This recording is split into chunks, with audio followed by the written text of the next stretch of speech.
Are you like the rest of us and have a garage or workspace that is just a cluttered mess? Well, stick around because we're going to be diving into the best storage solutions to turn that mess into an organized dream workspace. From clever shelving hacks to game-changing tool organization, this video is packed to maximize every square inch. So what do all shops have problems with? And that is space. I don't care if you're working out of a home garage, a storage shed, or even a large shop. We all have issues with space. So this idea was inspired by a folding table that I saw on the internet. It was just a table that attached to the wall and folded down. Thought that it was really cool and wanted to figure out a way that we could implement that into our workshops. Well, this is it. The original idea was, what is the heaviest tool in our shop? The most cumbersome and awkward tool? Well, that would be our planers. It's super heavy and really needs two people to move it around. So I made this so you'd never have to pick up your planer, plus you would have an in-feed and an off-feed table. And then when it was not being used, you could just store it against the wall and you would have some extra storage. But as I got into this build, it dawned on me that not only could you just use it as your planer, but what about your other big cumbersome items that we just really don't have places to store? This is the answer. The way that it's designed would make it super easy for anyone to lift up and down. And the super cool thing about this build is you could essentially cut all of your parts with just a circular saw. But not only could it be used for your big, large, heavy items, but it can store and handle multiple large items. Not only that, if you just need room for your tools and your storage. And this thing is fully open. It is almost 8 foot long. And whenever it's closed, it takes up a 2 foot by 3 foot footprint. So I really had fun with this build. Let me teach you how I made it. First, we're going to cut what I'm going to call the arms. This is the main mechanism that actually moves and supports the weight of the table. I cut these two parts out of a 2x10, just like that. And this is one way that you can do it, but I found a flaw by doing this. When you're cutting your material this way, it leaves the grain following the weakest point of this arm. And whenever I did some force testing with it, that's what happened. So if you decide to make your arms like this, that's all that I did was jigsaw this out of a 2x10, then make sure to add some extra supports on the inside. But what I found that worked even better was pocket hose. Because again, this is going to be our weakest point, the pull, and with some glue and some pocket hose, this thing's not going anywhere. And just for extra support, I'm going to put these metal brackets in the corners of each one of these. Let's get some of these put together. So I will be walking you through every step of this, but as always, if you are a plans in the hand type of person, head over to my Etsy shop. I'll throw the link in the description. So for the structure of this thing, almost every single part is just standard 2x4s. And for the arms, we're going to need 8 boards that are 18 inches long and 8 boards that are 9 inches long. Once you have those cut, you'll take your 9-inch boards and you'll put 2 pocket holes in one end. I'm using Craig's Foreman to knock this out, but any of Craig's pocket hole jigs will work. Okay, so notice this quick flip I do here. Okay, the reason why I did that is because there was a knot on the end. Try to avoid putting pocket holes near knots if you can. It just makes a weak spot in the joint. And to assemble these, that's all that I'm doing is putting a little bit of wood glue and 2.5-inch pocket hole screws. But once we have our arms assembled, now let's go ahead and put our little bracket in the corner, except for 2 of these. 2 of these I will not be putting a bracket in. You'll see why in a bit whenever we go to attach this whole thing to our base. So I'm just going to set 2 aside for now. And really you can use any kind of screws to attach these brackets. Personally, I like using square head screws. They're just a lot harder to strip out and have less problems with them. And I'll throw a link in the description for these little brackets, but you can pick them up for less than $1 at your local big box store. Whenever I'm putting shorter screws in, especially the square head that's not going into pocket holes, I like to switch out from the long square head bit to the shorter one. Just have a lot more control. Okay, so now that we have all of our arms put together and we have our metal brackets on, except for 2, let's go ahead and drill some holes in this thing. I'm going to be putting this whole shelf table together with 3/8-inch bolts. Now I'm just marking out the placement for the bolt holes, and we're actually going to have 1 on each end. Timber! Actually, I needed these on their sides anyway. But for the bolt hole placement, we're going to be measuring 1 3/4 of an inch up and 1 3/4 of an inch in. And now we just need to drill our marks with a 3/8 bit. And we need these holes to be straight. So I'm using Craig's drill guide. If you have a drill press, you can use that. So while I'm drilling these holes, you enjoy these types of videos and you think that I've earned a subscribe, just hit my little logo in the bottom right hand corner. I would greatly appreciate it.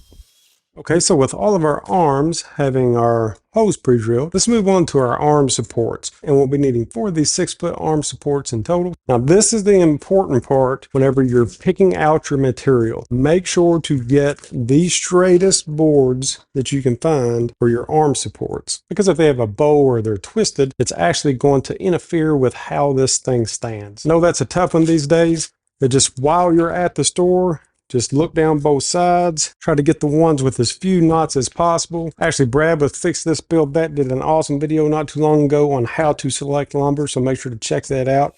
And for these arm supports, I'm just cutting my 2x4s at 6-foot length. Okay, so with our boards cut, we also need to drill some holes in here as well. So let's go ahead and mark out our bolt placement. So we want our first bolt to be 1 3/4 in, and then we'll go over 24 inches, make our mark there. Then 48 inches, make a mark there. And then our very last one will be 1 3/4 from that end. And now you just mark your measurement and then measure 1 3/4 up to find center. So now we just drill out our bolt holes. We have our placements marked, but we're not going to do it like I'm showing you here. We're going to put a 1-inch counterbore that is 1/2 inch deep before we drill our bolt hole. What I found out later in the build is that the bolt head that is sticking out will actually interfere with the opening and the closing of this table. And I also figured out that it's important to make sure that you chuck your drill bit up tight. But this 1/2-inch counterbore, it's going to allow our bolts to sit flush. Now you can do it like I did it, but you're still going to have to counterbore. So you might as well do it the easy way and do it from the beginning. So we'll just pretend that I'm counterboring before I'm drilling these holes. And we'll use the exact same measurements and repeat this for all 4 6-foot boards. And from the counterboard side that is not shown here, we're going to install a 3.5-inch steel bolt and washer. Okay, so now that we have our bolt started, I'm going to go ahead and place another washer that will rest in between our arm support and the actual arm, and will kind of act like a bearing here.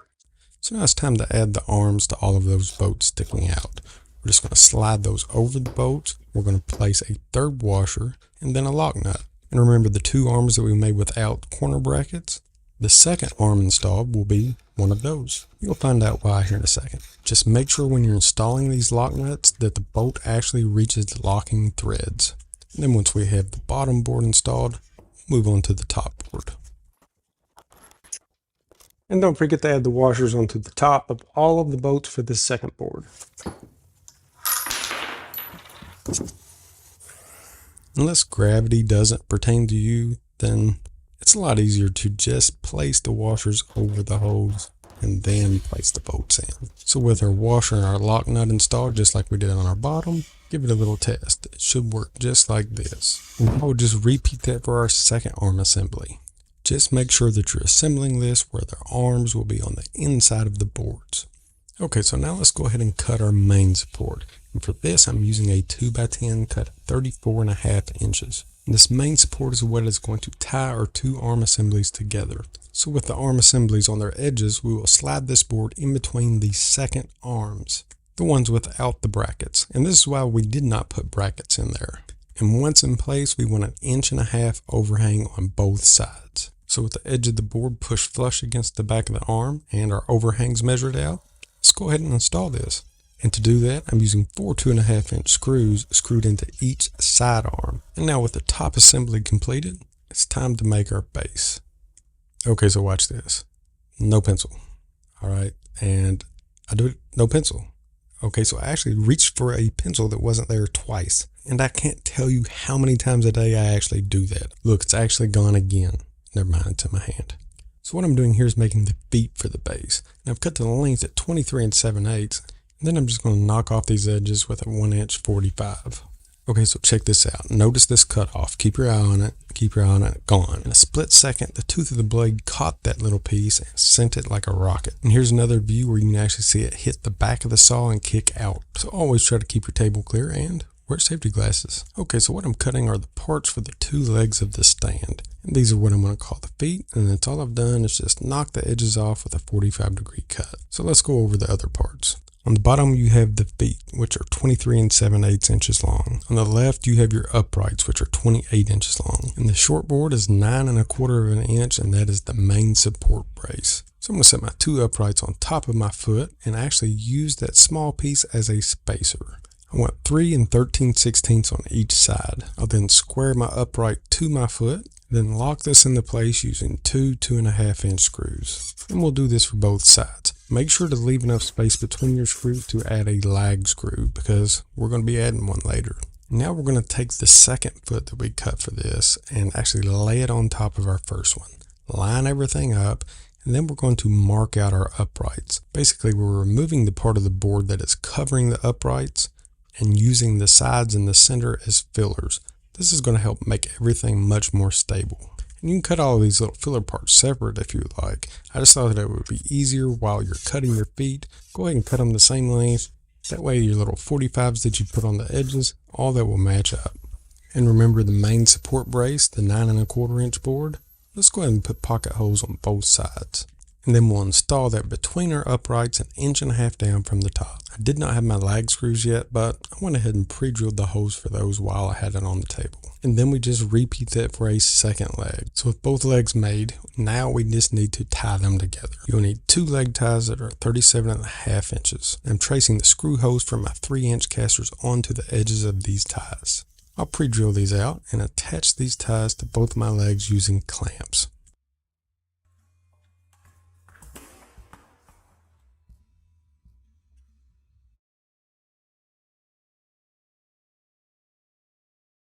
So after I changed my pants, I screwed my ties into place, connecting my 2 legs. Now it's time to attach our top assembly to our base. But before we do that, I'm going to give a special shout out to all the members of our Patreon community. We were discussing small workshop storage problems, and this is what I came up with to help fix that. If you'd like to be a part of the group, I'll throw a link in the description. Now let's get back to the build. And to do that, we're going to take our overhang from our main support, set it between the uprights of the 2 legs, and resting it on the main support brace. And even though I haven't screwed this down yet, you should still be able to test each arm individually. This was the point that I was talking about earlier where I found out that the bolt head sticking out would not work, but we fixed that. So we can go ahead and attach our main support to our base using 2.5-inch screws. Now at this point, the arms may flex a little bit from side to side, but we're about to fix that. And now we're cutting our top board. So it's going to be our shelf top or our tabletop. This is what's going to tie everything together. And for this, I'm going to be using 3/4 inch plywood. We're going to need 3 of them that are 28.5 inches wide by 21 3/4. And then we're going to need one that's 28.5 by 23 3/4. The larger of the tops will actually be sitting right over our main support, because this shelf will never move. And now we'll attach these shelves to the arms using 1.25 inch screws. We want to make sure that the edges of each shelf are lined up flush with the square edge of each arm. And this is me fixing the mistake of not pre-boring before I assembled the project. This is what it looks like if you do not do that. And now for the support legs, we're going to need 2 boards that are 25 3/4 inch, and they both need to have a 3/8 inch hole drilled 1 3/4 inches from one end. And to install these, I'm actually going to remove the 3.5 inch bolt from the back and put a 5.5 inch bolt in. Now you do not have to do it this way. You can actually install this leg, anywhere near the back, but I think this looks better. And now we'll just give it all a test. Make sure everything's good and straight and make any adjustments that you need to now. And for the locking pin, that's all that I'm doing is, while it's in the shelf form, is drilling a 3/8 inch hole at the top of one of my uprights, making sure that it goes through the arm support and installing a 3.5 inch bolt. And now that I have the lag screws, I'm going to go ahead and throw in my 2.5 inch lag screws into all the holes that we've already pre-drilled into our uprights.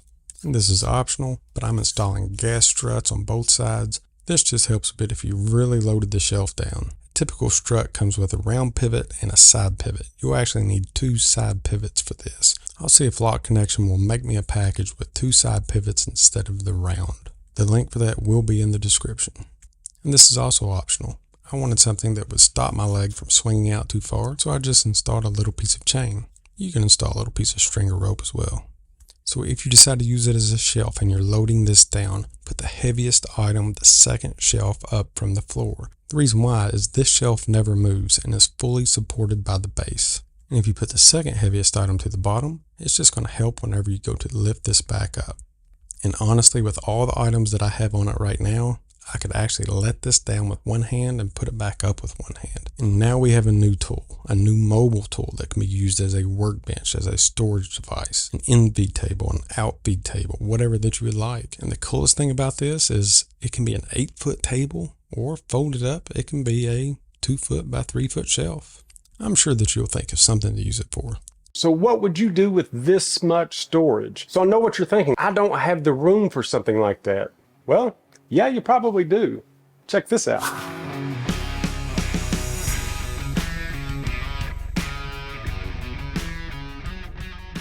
All of that storage that you just saw is now compressed down to 29 square feet.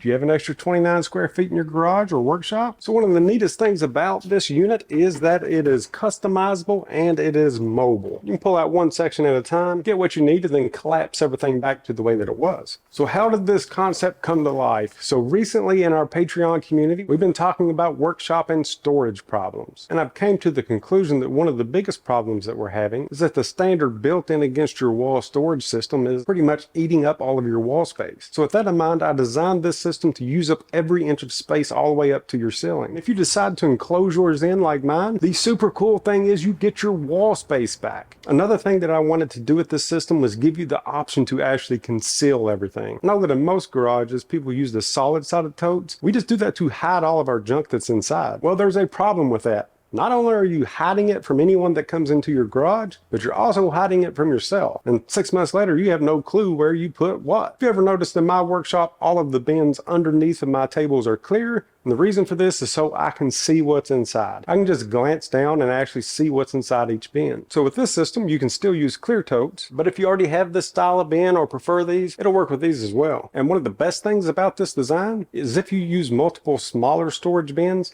they don't get hidden in the back. You can actually pull these out, walk around, and actually see what you have in any storage container on the shelves. So whenever I say that it's a multi-unit storage system, I mean you can essentially build as many of these units as you would like, and the sizes that fits the storage devices that you want. So in this video, I'll be teaching you how to build all 3 of these sizes. We have one that has a 16-inch shelf, another that has a 24-inch shelf, and one that has a 26-inch shelf. So besides the width, pretty much everything else will be the same for each one of these units. The frames will all just be a couple of inches over 6 foot tall and 55 inches wide, meaning that they will fit in almost any workspace. And if you're curious about the container sizes that I've used, I'll make sure to link each one in the description. And again, this thing is fully customizable, so if you just need all 24-inch shelves, then build as many units as you would like just that size. Or if you would like to keep going down a whole wall with this, you could do that. It would be a crazy amount of storage, but you could do it. Or if you didn't want to box this in at all, you don't have to. So I'm about to teach you step by step on how to build this system. But as always, if you are a plans in the hand type of person, head over to my website. I'll throw a link in the description and you can pick up the plans there. So now that I've shown you how this system works,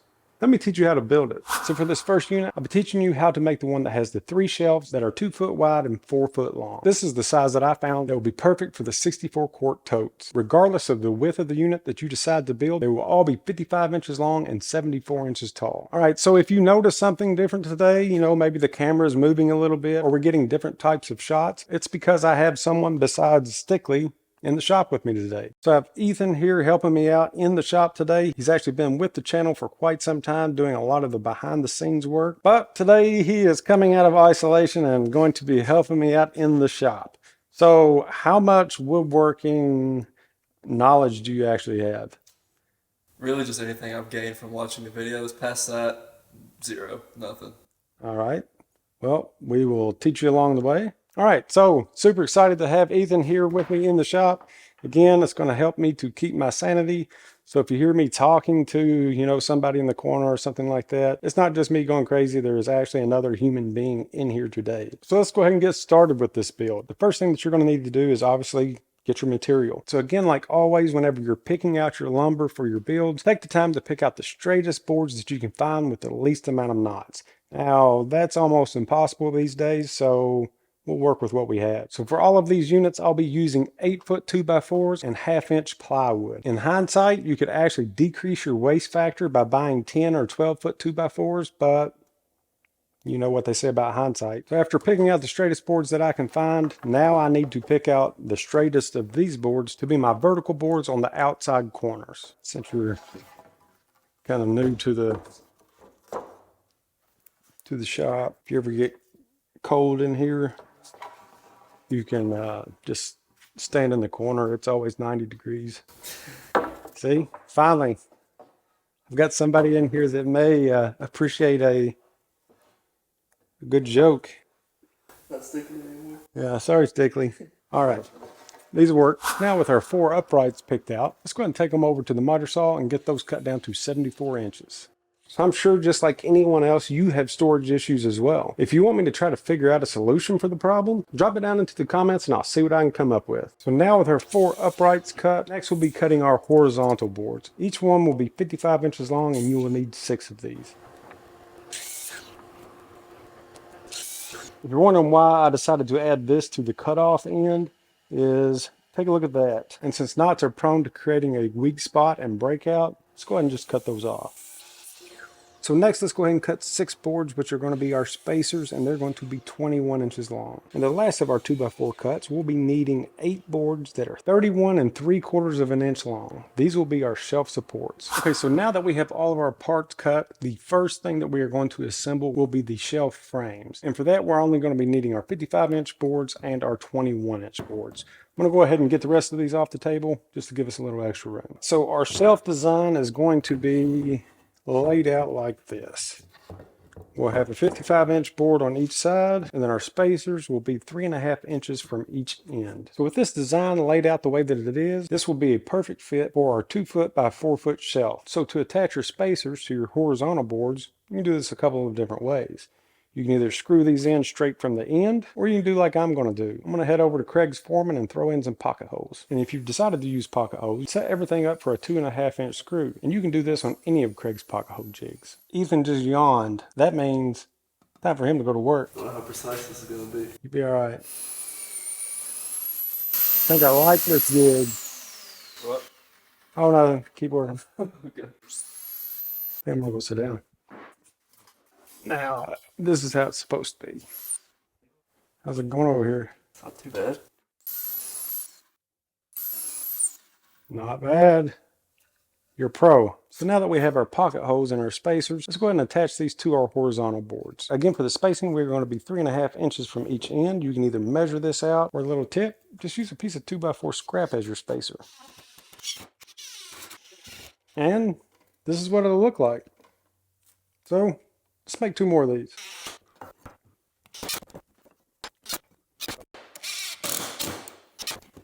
We also need to remove this. So with our 3 shelf frames assembled, let's go ahead and move on to our legs. We'll be needing 2 of our 31 3/4 boards and our handy dandy little piece of scrap wood. And again, on the screws, you can use any type of screw that you want, but you want it to be about 2.5 inches long. I'm just going to go ahead and use pocket hole screws. So with the 74-inch leg laid flat, we'll either use the spacer or measure down 3.5 inches and screw our braces into place. And then for our second brace, we'll leave a 3.5-inch gap in between the two and screw that one into place. So by using the 2x4 as a spacer, it has given us equal space on the end where a 2x4 fits perfectly, in the center, and the top. And the notches that these braces have created are going to be used to attach each one of our shelves.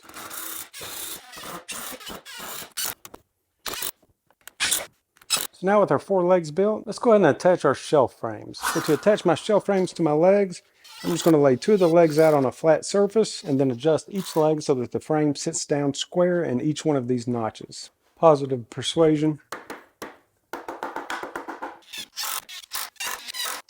So once the shelves are attached to our first 2 legs, for the other 2, you can either put it on top, just like this, or you can do what I'm going to do and actually flip the whole thing over and put it on just like I did this one. The only difference would be, if I did it this way, you would have exposed screws on this side.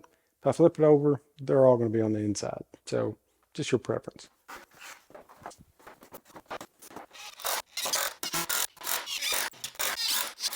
So now it's time to attach our wheels. And really the size of the wheel, as long as it's probably 3 inches or above, really isn't going to matter.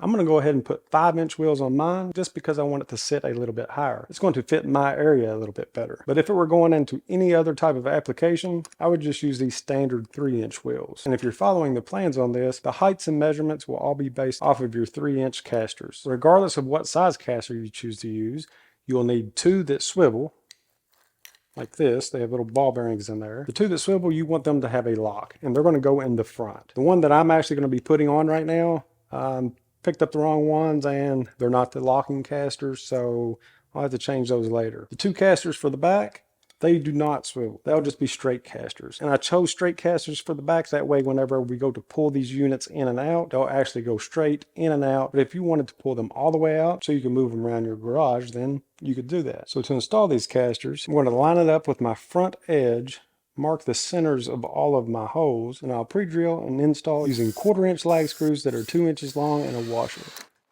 So now that we have the frame completely assembled and on wheels, the next thing to do is to add the plywood for the shelves. All right, so for this size unit, I'm going to be needing a 2 foot by 4 foot sheet of plywood. I just typically have the store to rip it down to my width. This one is 24 inches wide by 8 foot long. Now the only thing that I need to do is to rip this in half, and that'll be 2 of my shelves. Then I'll just make 1 more of these. So quick tip, I know that you've seen me do this before, but anytime that you're using a circular saw of any type, throw down some closed cell foam on your workstation, and this will prevent any type of drop off or pinching of your blade. For this piece, I'll be using Craig's track saw. And there's several different ways that you can cut this in half. You can use a skill saw, a track saw, or if your table saw is wide enough, you can use that. Now that you have your plywood cut, now that's all that we need to do is put it in place and screw it down. This is going to help to hold this entire frame together and stiffen it up. Caught me. And speaking of frames, if you're wondering why I designed the legs like this, it's kind of like designing the frame for a door or a window of a house. The way that the spacers connect to the shelves all the way to the bottom is transferring this weight from shelf to shelf all the way to your floor. Just makes for a lot more sturdy design. So now that all of my shelves are in and squared up, I'll just attach these to the frame just using 1-inch screws spaced about every 16 inches apart. Really just about any type of screw will work, but you want the head to actually sink into the wood a bit. And for the ends, I'm just throwing a screw in each corner and the 12-inch mark. So once you have all your screws in on all 3 levels, it can actually be used as is right now. But I'm actually going to go a couple steps further with this by adding pull handles and some plywood on the front just to make this storage unit a little less noticeable. But again, that's just my preference. It's perfectly fine just as it is. But if you're wanting to make each one of these units like a hidden drawer, then it's going to take a couple of extra steps. So like I said at the beginning, I designed this particular shelf for the 64 quart totes. But if you wanted to use the 27 gallon totes, the height will fit perfectly. It's just the width that you're going to have to change just a bit. As you can see, I'm flush on my left side, which is leaving me about 2 inches of overhang on the right hand side. Well, I really can't have the overhang with this type of system, so you'd have to make this unit just a little bit wider. The only things that you would have to change with this would be your support lengths. So instead of a 21-inch long support, you would need 23-inch long supports, which then means that you would have to change the width of your plywood. And that's really about it. So with those 2 simple changes, you could easily design a unit that would hold any size tote. Yeah, so we'll set up over there. Dude, did you cut one? No, man, something stinks. That is a shop no-no. I mean, come on, man. So with our first one made, let me show you how to make the narrow version with 4 shelves. No matter the style that you're building, we're still going to keep our exterior frame the same. So our horizontal boards, they're still going to be 55 inches long. Our vertical boards are all going to be 74 inches. This will make all of our units the exact same height. So the changes that you're going to need to make to accommodate different size shelves or totes are going to be mainly just here in the spacers. And for this unit, since it's only going to be 16 inches wide, I'm going to reduce my spacer length to 13 inches. So just like we did for the last unit, we'll get all the shelf brackets assembled. I'm actually going to make 4 for this one because I'm going to put these shelves a little closer together, and then we will assemble our legs. And this is where our second change is going to come in. You adjust the height between the different shelves by adjusting your spacers. So since I want 4 different shelves on this unit, I've increased the spacer length to 20 inches. I'm going to go ahead and get these installed. So now that we have all of our frame parts put together, let's go ahead and get this thing assembled. Little tappity tap. Anyone know that movie? We'll assemble this one the exact same way, with the only difference being we'll be adding the extra shelves. Okay, so we ran into a little bit of a problem here, which dealing with 2x4s these days, you know, you cannot find straight ones, so these are just the problems that we're going to have to live with. What is happening is this vertical board has a bit of a bow to it, so it's wanting to pull in. I know that the length of this board is correct, but if you look at the ends, they're not matching up, and it's tight. Do not have screws in this shelf. Do not have screws in this one. I need to push this board out so it will line up with the outside of the top shelf. So if you have a clamp long enough, then you can just do this with a clamp. But I'm going to do this with a piece of scrap wood.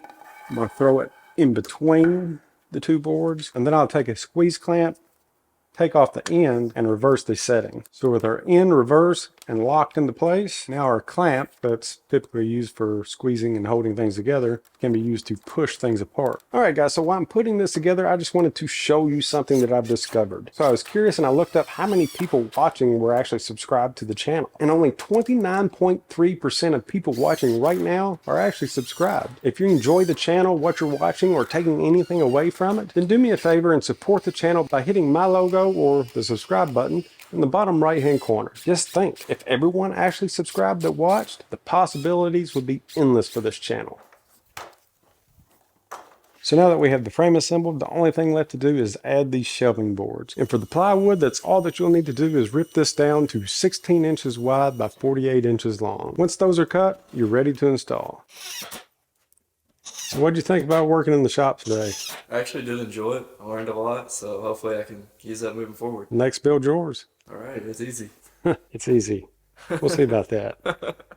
Yeah, next build yours. So we have our different size units made, and if you notice that the camera's not moving anymore, well, Ethan bugged out on me. Mentioned something about, lifting plywood and doing a lot of manual labor, and he's gone. Actually, I'm finishing this up on a weekend, and since woodworking is my life, this is what I do. So we're at the point to where you can either add on to this or use it as is. If you're going to stop here, use this as is, and I just have this set up against a garage door. This would actually be like in a corner, but in my workshop here, I don't have a free corner open. But if you wanted this open look, that's all that you would do next is add your handles to your different units. That's the cool thing about this system. You can add as many units as you would like and as many different sizes that you would like. Now that they're all together, you can kind of see how things will work. If I needed to pull a tote, however, then whenever I'm done, just put it back in. If you've decided that you want to close this system in with plywood or OSB, there's a couple of things that we're going to do to these carts just to make the system work a little more smooth. But just an FYI, if you're planning on getting the plans for this, it will not include putting the sheeting on, so you'll have to go by what I'm about to show you. And the reason why is because all different types of plywood or even our 2x4s could be a little bit off. A 1/2 inch sheet of plywood is sometimes a 1/2 inch, and sometimes it's 15/16. So I do not want to give you like detailed measurements because your unit could be off 1/8 or 1/4 inch than mine. And plywood and OSB is too expensive to be messing up on. So from this point on, you're just gonna have to measure your own unit and build your enclosure based on that. So for mine, I want to make sure that as I pull these things in and out, that they will glide back into their place and that my plywood on the front will actually match up. I'm gonna be installing these 1-inch ball bearing rollers.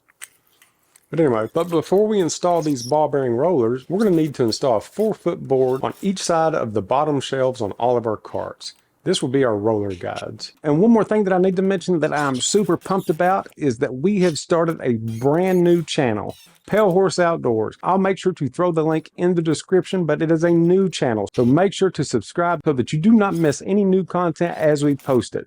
Let's get back to the video. I'll install 2 of these on each side of the center cart, one in the front, one in the back, and then I'll be installing 2 of these on the inside cart that will be touching the wall. And the next step is going to be to enclose this in with either plywood or OSB. For mine, I'm going to use a 1/2 inch plywood. Now this step is going to be customizable to your garage or your workspace.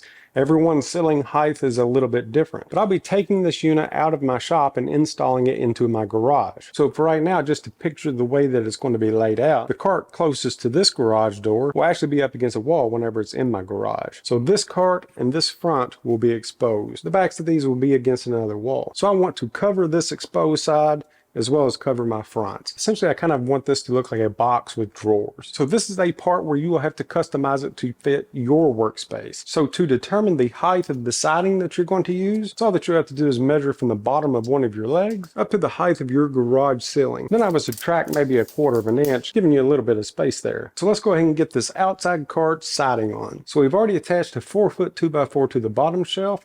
Now I'm going to do the exact same thing for the middle shelf and the top shelf. This is going to give us a flat surface to screw to. So now with those installed, Let's go and get our sheeting on. So to fit my garage, the sheets need to be 87 inches long. I'm going to start on the front installing a sheet that is 4 foot wide, and then I'll put a 7-inch strip onto the back. So I'm planning on hanging some things off of the side of this, so I'll be putting screws in at every shelf level. Okay, so now you can start to see how this is going to work. This is the outside, or the exposed edge. The back will be against the wall, so you won't be able to see anything there.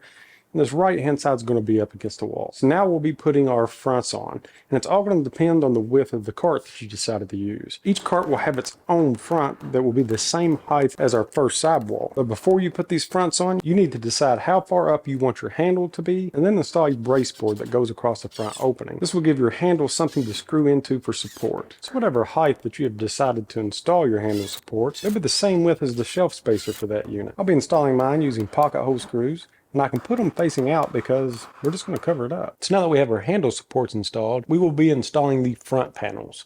So the front panels for each one of these carts are going to be a little bit different. So for this outside cart, I have to take into consideration the plywood that we put on the outside of this.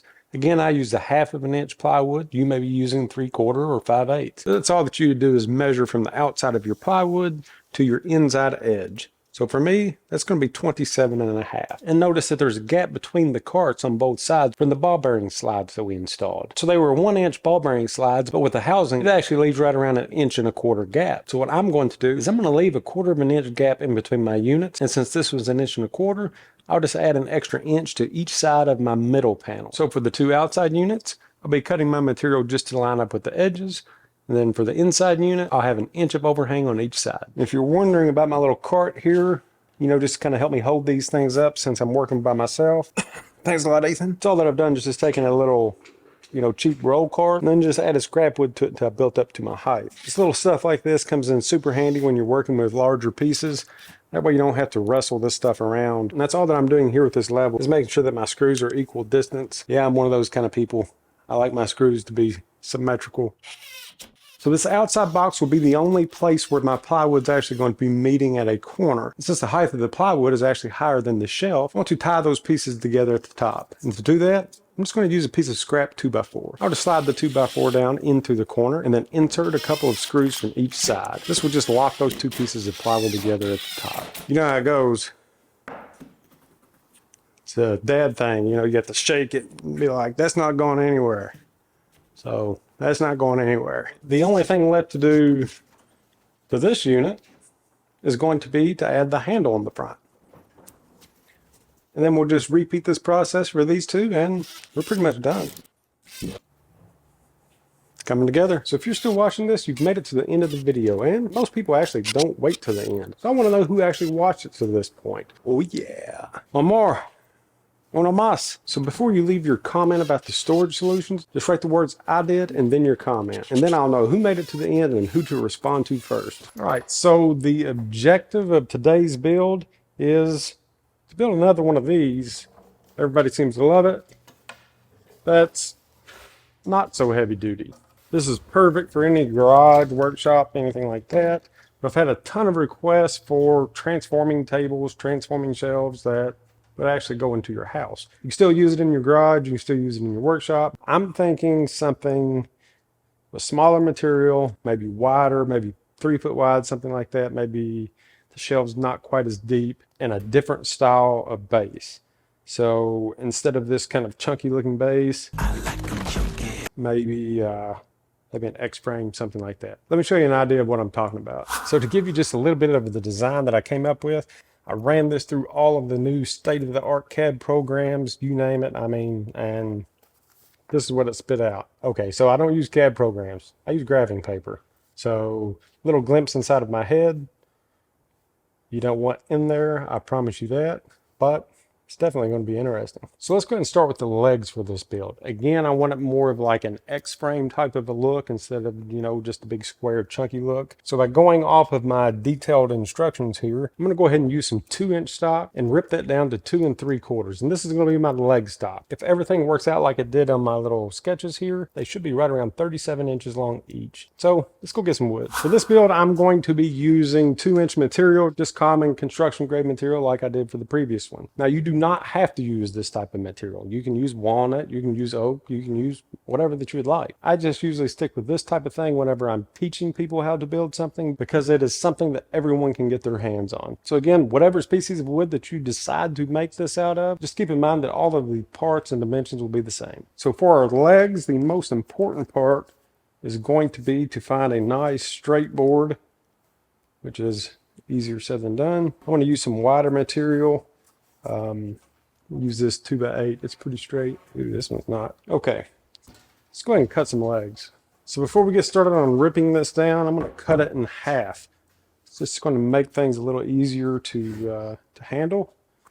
And before we do that, we need our PPE. So go ahead and pick out your safety glasses and your mask. You can have any of these except for the green ones and the big mask because it holds my beard. So yeah, you can't have those. But anything besides these two, you can have. And he has chosen wisely. Gator's Specters, ballistic lenses. It's what you've been seeing me wear every day around the shop here. And the RZ's M3. So let's go ahead and get our stock for our legs cut in half and then ripped down. Got a bow in it. I didn't want to chop all the way through it or pinch the blade. So I'm wanting this material 2 3/4 of an inch wide. I'm gonna start by ripping off one of these rounded edges so I have a flat surface to go against my fence. Okay, so now that we have our legs cut, I'm gonna cut these down to 37 inches long, bring them back here, lay them back out. I need to figure out exactly what angle that I want my legs, because I want a 30-inch span between the legs, extra support. And then I need to figure out the angle of my half laps. So in order to do that, I've lined up the outside edges of this with my table, spaced these out at 30 inches, and I want the top, once the angles are cut, I want those to be at 8 inches. So once everything is laid out the way that I would like it, I'm just going to take my pencil from underneath my table. This is my straight edge. I'm going to make a mark, straight line. I'll tell you what the degrees actually turn out to be, and then I'm just going to mark my tops here. Let's make some cuts. All right, so by using the mark that I placed on the bottom, I'm actually going to use the saw itself to help find this angle. I have some angle finders, all of that fun stuff, but this is a lot quicker. The angle on the ends of our legs ended up being 27 degrees. So I just brought this back over to my workstation, making sure that everything lines up with my straight edge and that I have the width that I want at the top, which is 8 inches. So everything has lined up perfect. Everything is flush at the bottom. We're at 30 inches apart from tip to tip. And then we will cut the 27-degree angle on each of our ends and then move on to our half laps. Okay, so you've seen me set up this depth stop several different times. So this is super simple to do, and you can do it on several different pieces of equipment. So no excuses. So since the material that I'm using is 1.5 inches, I'm going to set my blade to where it will only cut 3/4 of an inch thick. And you do the exact same thing if you were using a circular saw or table saw or whatever. That's all that I've done here is put a 3/4 of an inch mark on the end of a board. I'm going to use that to set my blade. So now that we have our blade depth set for our half laps, let's go ahead and cut this into our legs using the lines that we had drawn on here from earlier. If you're doing this on the miter saw, you'll need a block on the back to ensure that the blade cuts the full thickness of the material. And then you'll set the saw to the angle of your marks, which in this case is 37 degrees. So we'll be cutting this 3/4 of an inch deep and at a 37-degree angle for all 4 half laps on our leg parts. Okay, so I have both of my legs cut out the way that I want them. At least I think it's the way that I want them right now. But they're both half lapped, and just to kind of get you up to speed here on the actual measurements of this half lap, from the tip of the top angle here down to where our half lap begins, we are at 5.5 inches. So once you have your 27-degree cut made, you could just measure down 5.5 inches, or you could lay it out and mark it like I did. So let's move on to the next step. That's going to be cutting the notches to attach these two legs together. Let me show you what I'm talking about. So if I go by my drawings, these legs will actually be spaced out further than this.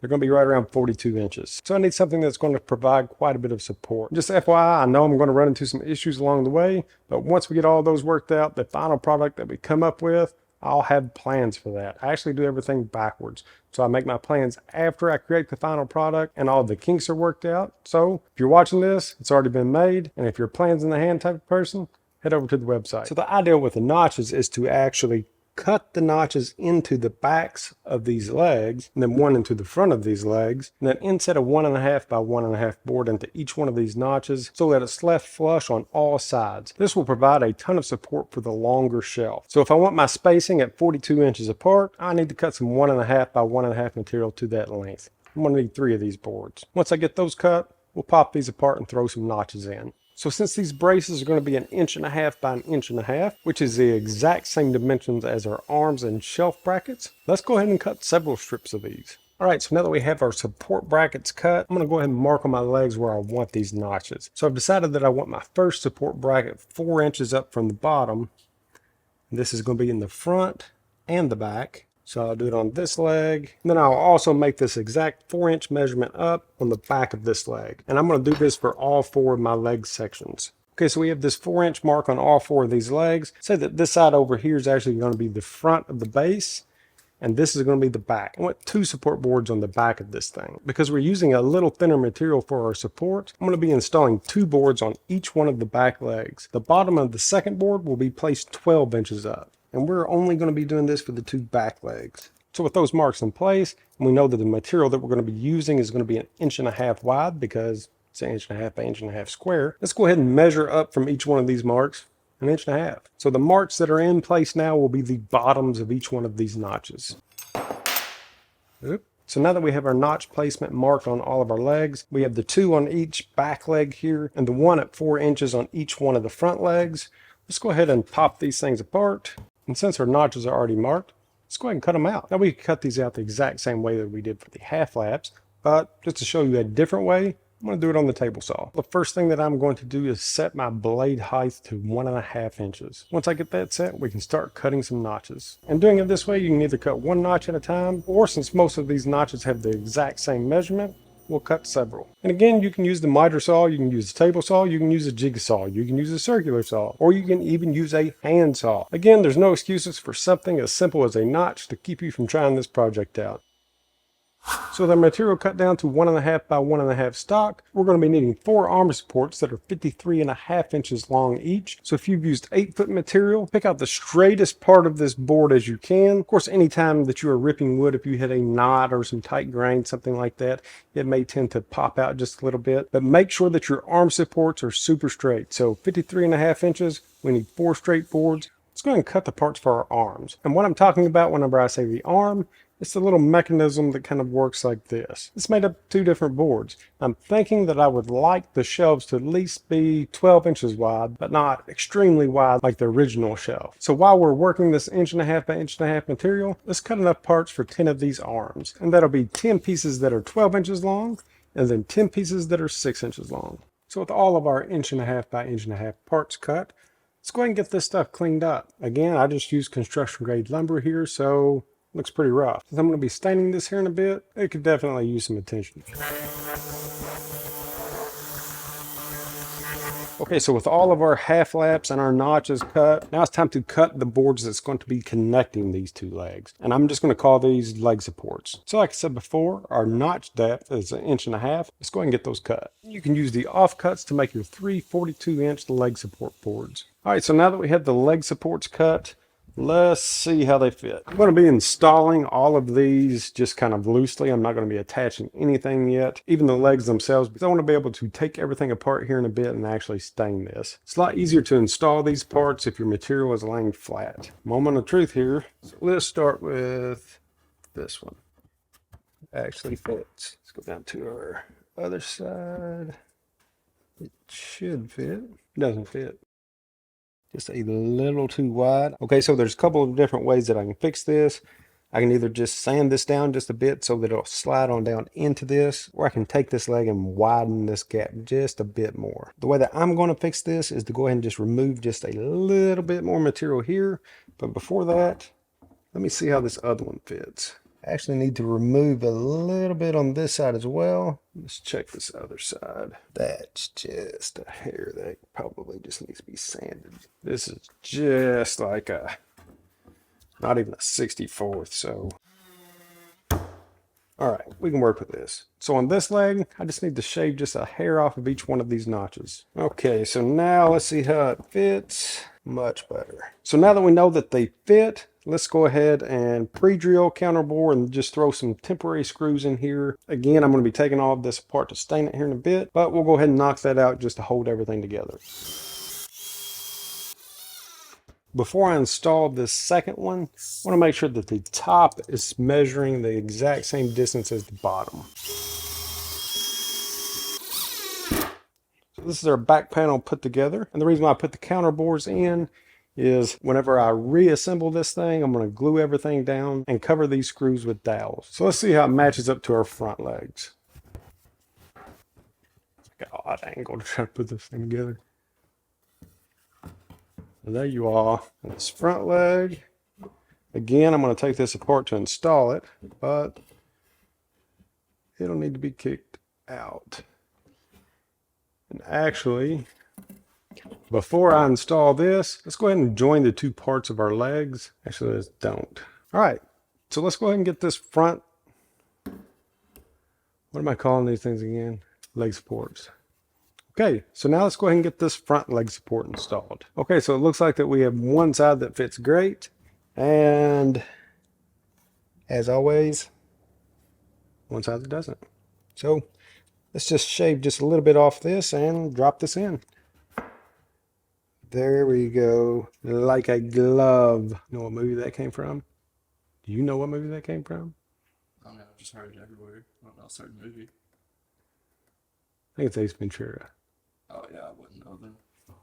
Waiting for me. I think so. Is it? You haven't seen the Ace Venturas? Not the whole movies. Oh my God. When were those coming? When did they... This is what I have to deal with. All right. Can't even like do movie quotes and stuff like that because he has no clue what I'm talking about. So now that we know that the front rail fits, let's go ahead and get it installed. Drill hammer, hammer drill. Hammer drill? Like it's a real thing, like a hammer drill. Oh. How does that work? Like this. Sort of thing? It's not made for like to use as a hammer, but it's a hammer drill. It hammers while Oh yeah, I know what you're talking about. hammers while it's drilling like concrete and stuff like that. But it would be fitting. So with the front and back parts assembled, let's go ahead and mate up our legs. So to attach our legs together, I'm going to draw a straight line across our half laps in both directions. And I'm basing it all off of this board. Basically, you're just trying to find the center. So I'm about to install my second screw over here, and check this out. Okay, so I was still using the 2-inch screws that I used to actually install the supports, and the material is only 1.5 inches thick. So since this is actually counterbored in about 1/4 inch, let's take this baby out and put in a 1-inch screw. Now this is more like it. And again, for the final assembly, all of this will actually have glue. Okay, much better, and you won't get stabbed protruding screw. See how she looks. The general idea is going to be, we're going to have a board that's going to sit across here. We're going to use that as our pivot point. The bottom on the front has to be lower than the back. That way it can actually swivel in. So that's going to be my biggest concern right now, is that this measurement, will it actually give me enough clearance for that swing? One way to find out. Okay, so now that we have our base pretty much done, the only thing left will be the pivot point board that goes across the top. Let's go ahead and start working on the, what the heck would you even call it? It's like the tabletop shelf contraption. Let's go ahead and start working on the transforming mechanism of this. So that's going to be all of the parts that will make it a tabletop whenever it's laid flat, or a shelf whenever it's vertical. And for that entire mechanism, I'm going to be using 1.5 by 1.5 stock. There's a couple of things that I'm going to do first. Let's start off by getting the 6-inch arm parts ready to be connected to our 12-inch parts. And to do that, I'm going to be using pocket holes. For all 10 of our 6-inch parts, I'm going to be putting a pocket hole on 2 sides of each piece. And the reason why I'm doing this before we stain, that way we don't have to worry about painting or staining in that 90-degree corner. So let's go ahead and get our arm supports ready. So once we attach the arms to this, we'll actually sit like this, and This is the mechanical part of it. So in order for it to have that mechanical action, we're going to be putting pivot points in this and using 1/4 inch steel bolts that are 3 inches long. So since this version will actually have 5 different shelves, we'll need 5 of these different pivot points cut into each one of our arm supports. So we're going to start off by measuring down each one of our arm supports and making marks at 3/4 of an inch, 13 3/4 of an inch, 26 3/4, 39 3/4, and 52 3/4. And then once we have those marked, we'll measure 3/4 of an inch in. This will mark out our pivot points where we need to pre-drill and counter bore our bolt holes. So now that we have our 5 different pivot points marked, I'm going to start by counter boring with a 3/4 of an inch Forstner bit. Now you can use this or you can use a spade bit. Either way, you just need to counter bore enough so that the bolt head actually sinks into the wood. And if you're wondering why I'm using such a big counter bore, it's so I can fit a socket around this later. Even though this is a 1/4 of an inch bolt, the head for this is 7/16. So I'm just making sure to leave plenty of room for the socket. So now that we have counter bored these, if you notice in the very center of each one of these holes, whether you're using a spade bit, Forstner bit, however, your bit will have left an indentation. And we'll use that little indentation because we know that it's in the very center of the board as our guide for our drill bit. And also to ensure that this remains straight, I'm going to be using Craig's drill guide. So since we're using 1/4 of an inch bolts, I'll be using a 1/4 of an inch drill bit to drill these holes. Watch your fingers. So this is what we have. Now we just need to repeat this for the other 3. So with your first one done, you just line all 4 of your legs up, make sure that they are flush on the end, throw a clamp in the center, throw a clamp on both ends, and then transfer your center marks from your first board onto the remaining 3. So once we have the remaining arm supports drilled, we'll go ahead and stain, paint, whatever you'd like to do to all of our parts.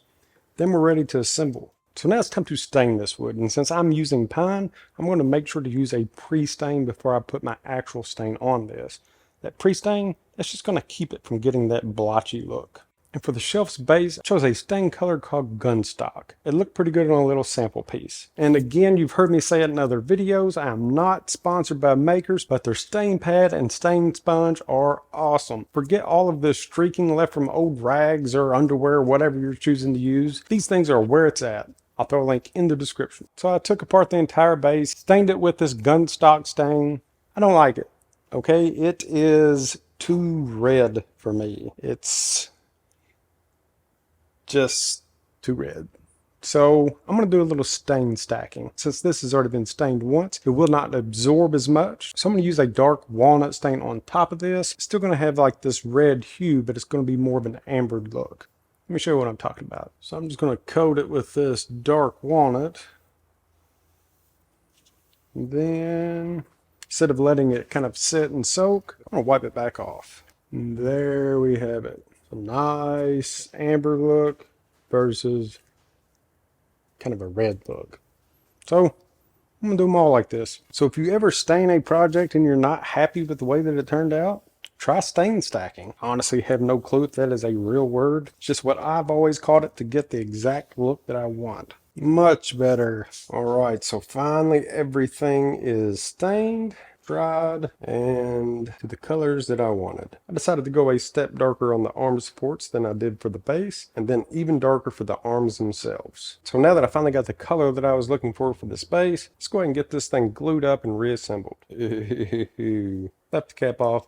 Bottom booger.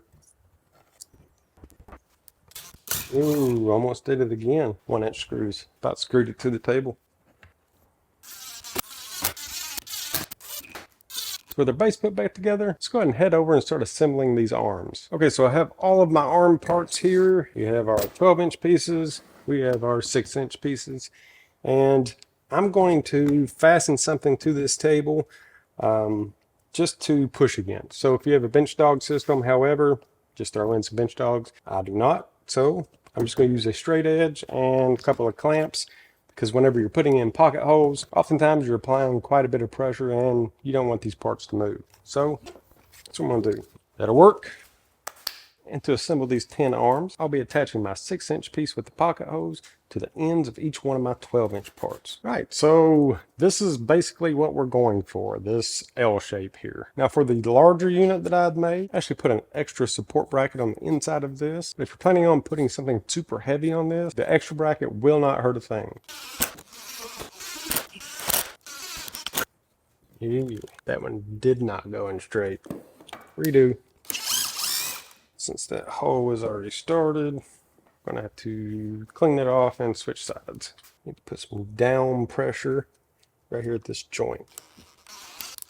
Much better. Okay, so now with all of my arms put together, I found something else that I do not like. This stain that I used was actually some type of aging stain. Supposedly you put it on and it gives it this charred look.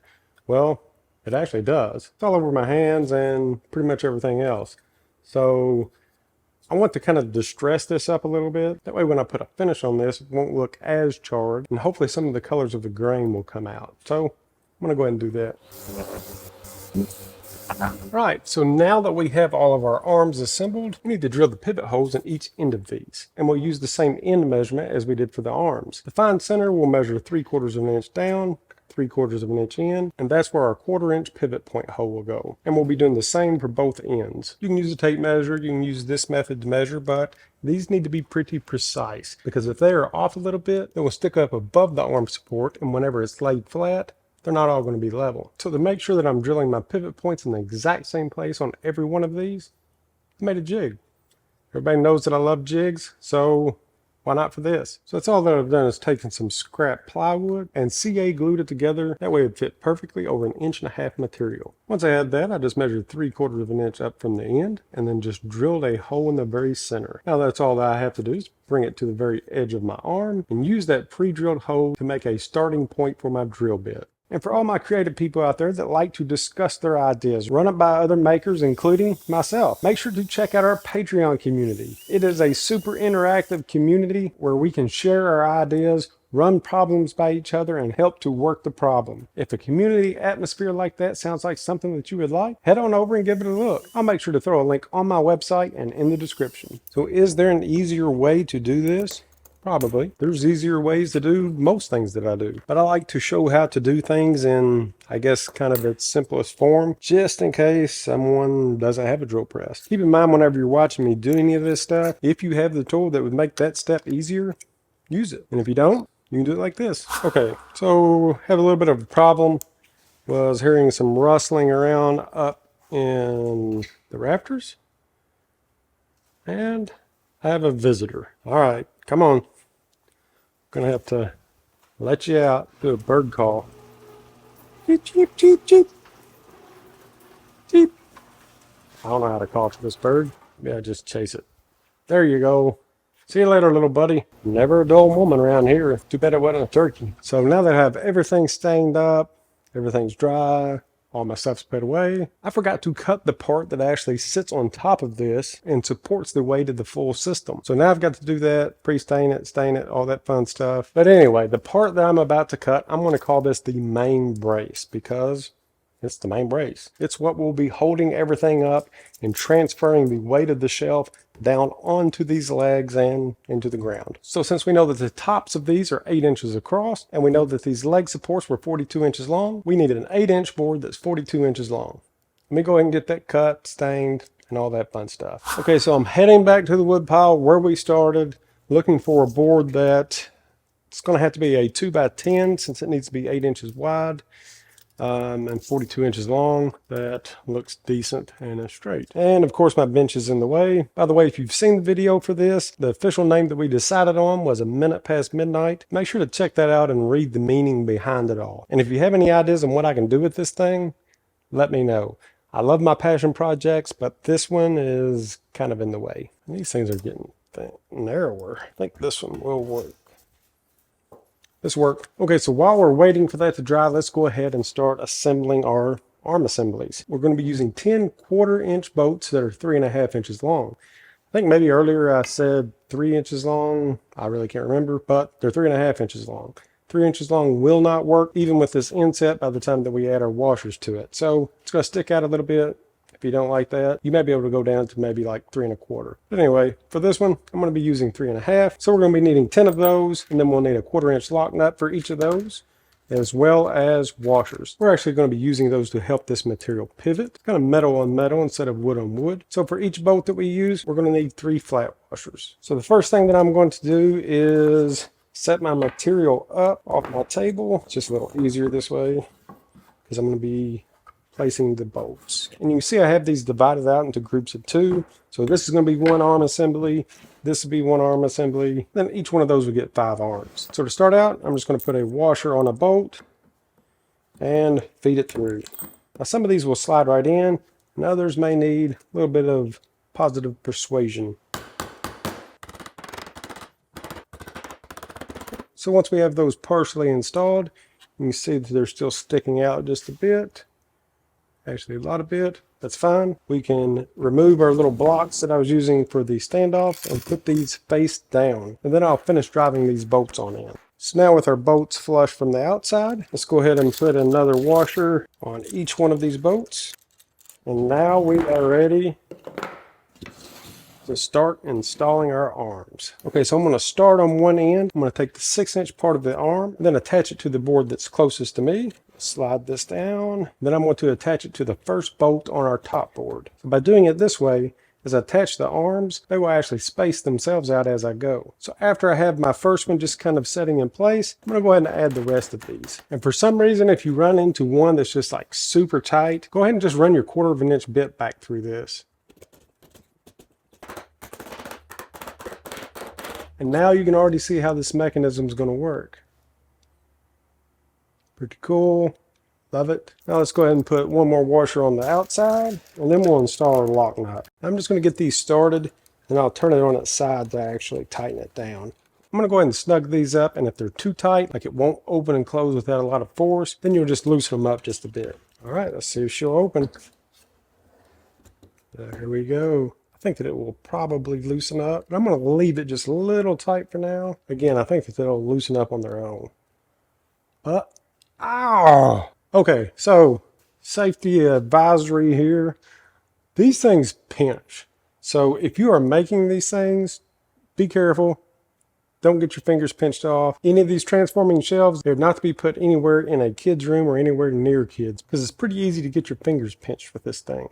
So, FYI, that's what we want without the pinch. And then we'll just do the exact same thing for our other set. So now I have both of my arm assemblies complete. So there's one thing that could be a possible issue, and I wanted to go ahead and mention that. Whenever you're assembling these, you want to assemble it in this orientation. So go ahead and set it up as if it's going to be on your shelf. We want the overhang of the arm supports on the same ends, and we also want this 12-inch board to line up with that arm support. And then another mistake that could be easily done is if we accidentally put the arms on the opposite side. So once you have your first one done, lay it out just like this. And then whenever you install your arms for the second support, just make sure that they're both on the inside. It wouldn't do us any good if the arms were on the supports on the exact same side on both. So just keep that in mind. Now that these are done and my main brace is dry, let's go ahead and get everything put together. I'm going to set this on the ground just so it's a little easier to work with. And now we have our main support. It's all stained, dried, ready to go. And the way that it's going to sit will be right on top of this. But we're not going to fasten this down just yet. We actually need to get our arm assemblies and slide them on first. All right, so I have one of the arm assemblies here. Like I was saying, we have one side with this overhang like this. I want it to be in the front of this unit. And I have this base set up with the front side facing out. I'm just going to pick up this edge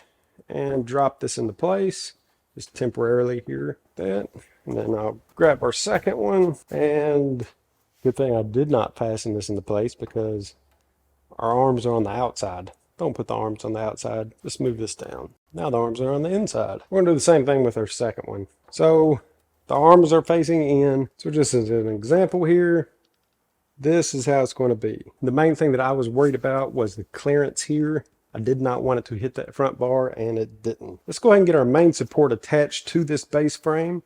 I'm just going to move these arms in and kind of out of the way for now. Now, if you're wanting to make this a mobile unit, now would be the time that you would put the casters on. And if you're going to use casters, it may be hard to find them that are only 1.5 inches wide. So what I would do if I were going to install casters is just build the bottoms out a bit. That way the whole caster base will actually be able to connect. And also keep in mind, if you're planning on using casters, the legs themselves may need to be a couple of inches shorter. That way that the height of the table is not too high once the casters are put on. So to attach my main support to my base, I'll be using 1/4 inch by 3-inch lag screws, and I'll be installing 2 on each side. So for the lag screw placement, I'm going to measure in from the edge 2 inches, and then 3/4 inch from the edge. I'll do this for all of my sides.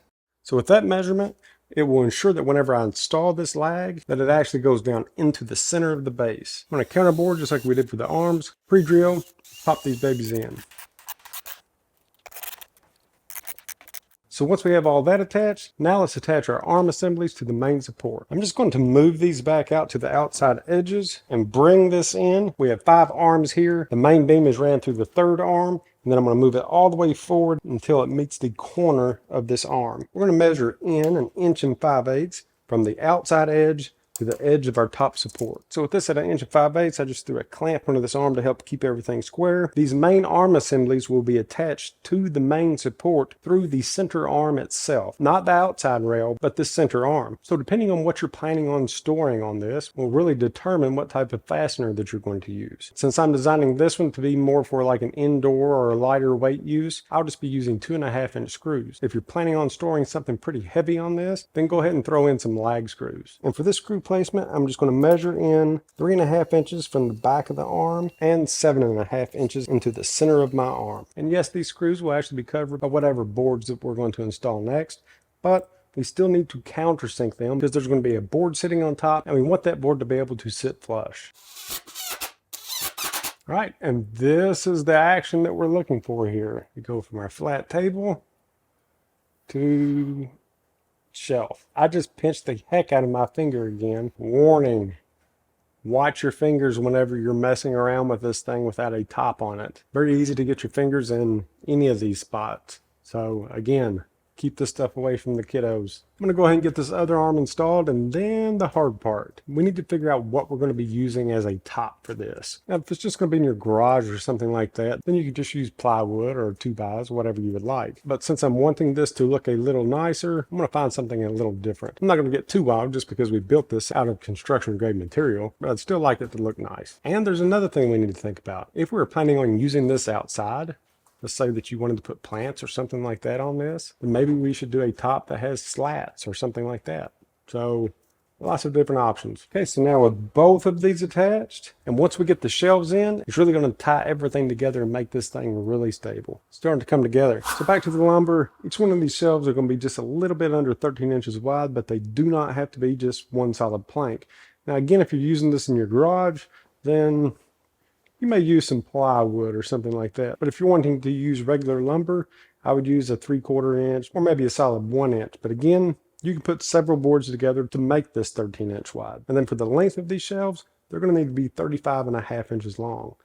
So I'm going to see what I have in the reserves here without going out and actually buying something. Again, I'm really not wanting to use plywood. If this was going to be a plant stand or something like that for outdoors, you could go back with the pine, maybe a treated top or something. Let's see, got some walnut, some maple. I really don't want to put walnut on top of pine. So here's some pine. This is actually reclaimed pine. These are just some cut-offs that I had left over. So let's stick with the pine theme here. And I'm just going to put a reclaimed top on. Utilize what I have. So that's what I'm going to try to do. They're going to need to be planed and edged. So let me get that done and then we'll install these babies. Okay, so by the time that I got all of these edged and cleaned up, we are right at about 6 inches wide. So by using this size material, I'm actually going to be leaving some spacing in between all of my boards. That way the little gap that we're going to have between the shelves won't be noticeable. So as a similar alternative to this, you could just use 1-inch pine from a big box store. I'm going to get these parts cut down to 35.5 inches, then we'll get them installed. So I'm just going to roughly lay these out just to kind of see, you know, if I like the look. And what I'm doing is just lining it up with the edge of each one of these arms so it's flush.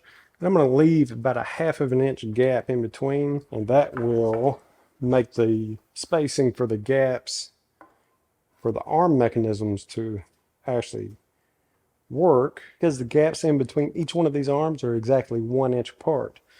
So if we leave a 1/2 inch gap, and these are 6-inch boards, it's going to push this last board out over that gap a 1/2 inch. Actually liking the way that this is looking. Kind of gives it a cool look. Now that I like.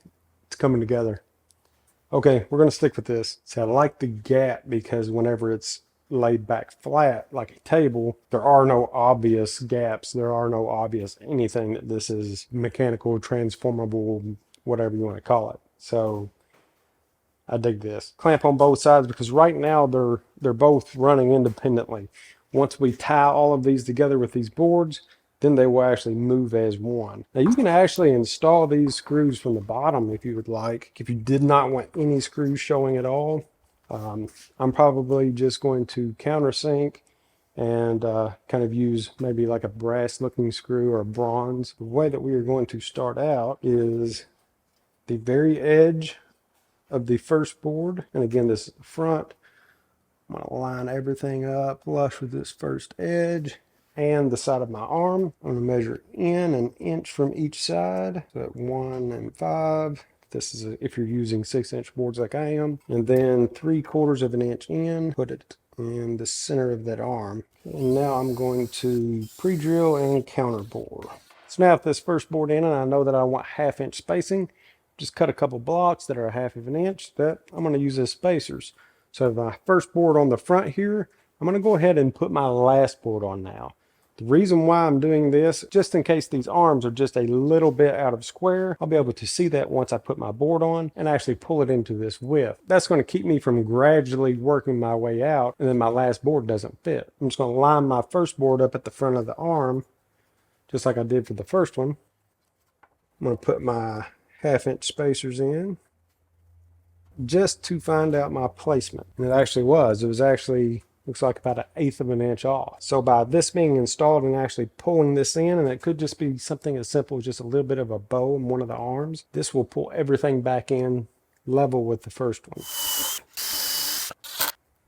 So now that we have our first board and our last board installed, just going to check it out, see how everything works as one, and it is in harmony. All right, so let's go ahead and get the rest of these installed. And I'll continue to install the rest of these boards the exact same way that I installed the first two. Okay, so let's test this baby out with all of our shelves / tabletop attached.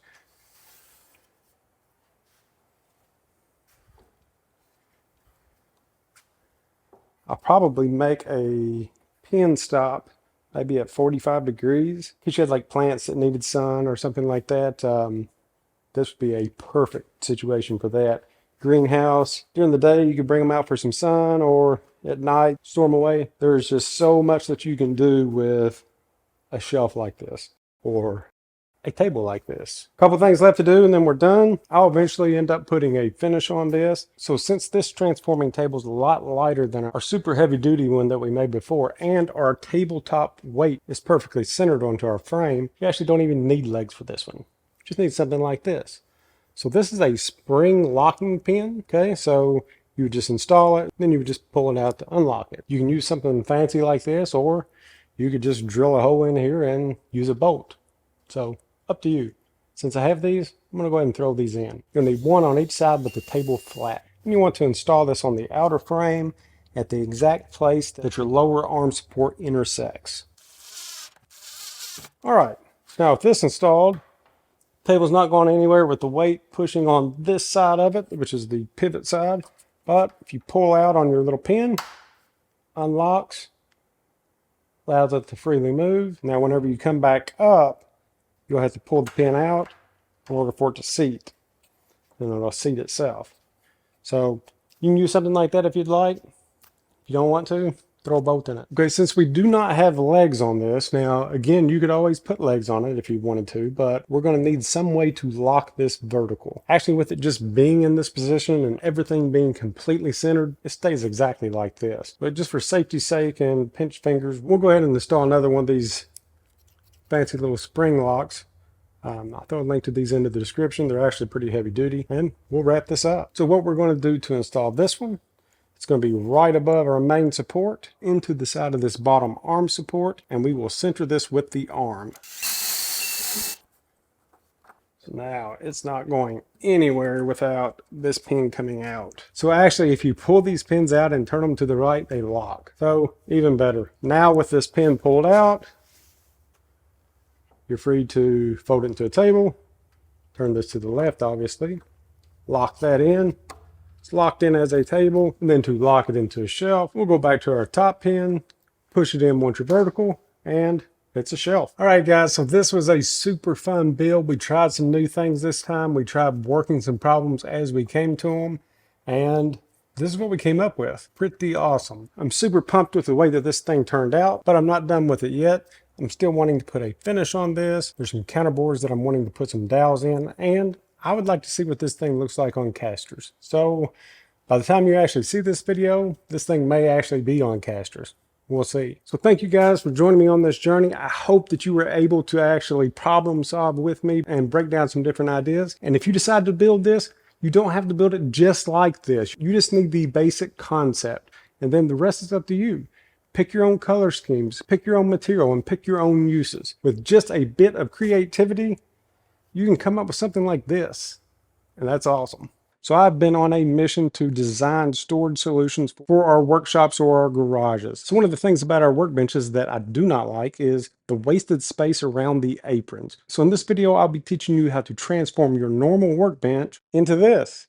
Let's get started. And as always, I will be teaching you step by step on how to build this. But if you are a plans in the hand type of person, head over to my Etsy shop. I'll throw a link in the description. So we're going to start by cutting the parts that we need for the sides of the box. This can either be a 2-inch, let's say if you're wanting to store smaller hand tools, or it could be 3-inch, which will be perfect for drills and drivers. And for these sides, I'll be using a 1/2 inch plywood. So once we have our sides ripped down, let's go ahead and cut these the length. Again, you can either make a 2-inch box, which would be perfect for like mounting a magnet and putting screwdrivers or chisels, things like that. And the 3-inch is really great for larger hand tools. For this video, I'll be making a storage compartment with a 3-inch side. But keep in mind that every measurement that I'm about to give you, it will be the exact same if you're choosing to build the 2-inch box. So now with our box sides ripped down, let's go ahead and cut these to the length. So for this box, we'll be needing 2 different size boards. For the front and the back, we'll be using a 20-inch board. And for the sides, we'll be using a 15.5-inch board. We'll need 2 of each one of these. And the reason why I chose 20 inches as the width, most bar magnets are 18 inches long. So if you'd like to put a bar magnet in the bottom of any of these, you can. So the parts cut,